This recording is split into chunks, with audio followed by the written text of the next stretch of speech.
স্বাগতম বন্ধুসকল আপোনালোকক পুনৰবাৰ অসম প্ৰস্তুতি নামৰ চেনেলটিৰ তৰফৰ পৰা বন্ধুসকল আজি মই আপোনালোকৰ কাৰণে লৈ আহিছোঁ কেইটামান গুৰুত্বপূৰ্ণ প্ৰশ্ন যিকেইটা প্ৰশ্ন আহিবলগীয়া অসম পুলিচৰ এছআই পৰীক্ষাৰ কাৰণে গুৰুত্বপূৰ্ণ হ'ব পাৰে তো বলক বন্ধুসকল আৰম্ভ কৰোঁ আজি আমাৰ ভিডিঅ'টোৰ প্ৰথম প্ৰশ্নটি হৈছে কিমান চনত কুশল কোঁৱৰক ফাঁচি দিয়া হয় কিমান চনত কুশল কোঁৱৰক ফাঁচি দিয়া হয় ইয়াৰ এনসাৰটো হৈছে বন্ধুসকল 1943 চনত কুশল কোঁৱৰক ফাঁচি দিয়া হৈছিল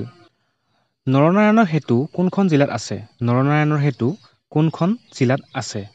ইয়াৰ এনসাৰটো হৈছে গোৱালপাৰা জিলাত নৰনাৰায়ণৰ হেতু আছে মহাত্মা গান্ধী কিমান চনত অসমলৈ আহিছিল মহাত্মা গান্ধী কিমান চনত অসমলৈ আহিছিল এনসাৰটো হৈছে 1921 চনত মহাত্মা গান্ধী অসমলৈ আহিছিল মানে প্ৰথমবাৰৰ কাৰণে আহিছিল নেক্সট কোৱেশ্চনটো হৈছে কোনজন ৰজাই শিৱসাগৰৰ কাৰেংঘৰ নিৰ্মাণ কৰিছিল কোনজন ৰজাই শিৱসাগৰৰ কাৰেংঘৰ নিৰ্মাণ কৰাইছিল এনসাৰটো হৈছে ৰাজেশ্বৰ সিংহ স্বৰ্গদেউ ৰাজেশ্বৰ সিংহই শিৱসাগৰৰ কাৰেংঘৰ নিৰ্মাণ কৰাইছিল বুদ্ধি স্বৰ্গনাৰায়ণ নাম কাক দিয়া হৈছিল বুদ্ধি স্বৰ্গনাৰায়ণ নাম কাক দিয়া হৈছিল এনসাৰটো হৈছে প্ৰতাপ সিংহক স্বৰ্গদেউ প্ৰতাপ সিংহক বুদ্ধি স্বৰ্গনাৰায়ণ নাম দিয়া হৈছিল দেওহা কোনখন ৰাষ্ট্ৰীয় উদ্যানত পোৱা যায় দেওহা কোনখন ৰাষ্ট্ৰীয় উদ্যানত পোৱা যায় এনসাৰটো হৈছে নামেৰি ৰাষ্ট্ৰীয় উদ্যানত দেওহা পোৱা যায় বক্সাৰ যুদ্ধ কেতিয়া হৈছিল বক্সাৰ যুদ্ধ হৈছিল 1764 চনত 1764ত বক্সাৰ যুদ্ধ সংঘটিত হৈছিল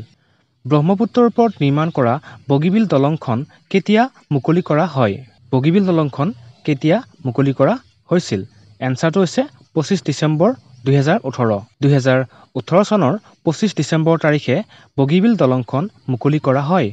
চামেলি মেমচাপ ছবিখনৰ পৰিচালক কোন চামেলি মেমচাপ ছবিখনৰ পৰিচালকজনৰ নাম কি ডক্টৰ ভূপেন হাজৰিকা হৈছে চামেলি মেমচাপ ছবিখনৰ পৰিচালক অসম সাহিত্য সভা কিমান চনত প্ৰতিষ্ঠা হৈছিল অসম সাহিত্য সভা কিমান চনত প্ৰতিষ্ঠা হৈছিল এটা গুৰুত্বপূৰ্ণ প্ৰশ্ন বন্ধুসকল কাৰণ এইটো অসমৰ লগত জড়িত এটা কোৱেশ্চন হয় সো আৰু ইয়াৰ এনসাৰটো হৈছে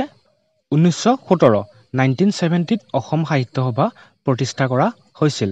কিমান চনত গড়গাঁৱত আহোমৰ ৰাজধানী স্থাপন হৈছিল কিমান চনত গড়গাঁৱত আহোমৰ ৰাজধানী স্থাপন হৈছিল এনসাৰটো হৈছে 1539 চনত 1539ত গড়গাঁৱত আহোমৰ ৰাজধানী স্থাপন হৈছিল তো বন্ধুসকল একেবাৰে শেষলৈ ভিডিঅটো চোৱাৰ কাৰণে আপোনালোকক বহুত ধন্যবাদ জ্ঞাপন কৰিছো আশা কৰো ভিডিঅটো আপোনালোকে ভাল পালে যদি ভাল পালে প্লিজ ভিডিঅটো লাইক কৰিব বন্ধুবৰ্গৰ মাজত প্লিজ শ্বেয়াৰ কৰিব আৰু যদি আপুনি চেনেলটো আজিলৈকে সাবস্ক্ৰাইব কৰা নাই তেনেহলে প্লিজ চেনেলটো সাবস্ক্ৰাইব কৰি দিয়া যেন এনেকুৱা ধৰণৰ ভিডিঅ আগলৈ পাই থাকিবৰ কাৰণে ধন্যবাদ জয় আই অসম